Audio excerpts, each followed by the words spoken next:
Hello foodies. लहान मुलांनाच काय काही घरामध्ये मोठे सुद्धा कारल्याची भाजी खात आहेत. एकदा या पद्धतीने करा, सगळेजण आवडीने नक्की खातील. कारल्याचे दोन्ही देठ काढून घेतलेत, मध्ये चीर देऊन त्याचे दोन भाग करून घ्यायचे.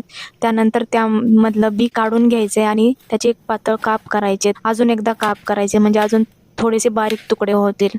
आता एकसारखे काप करून झालेत. कढईमध्ये 2 चमचे तेल घेतले, अर्धा चमचा मोहरी, जिरे व लसूण परतून घ्यायचा.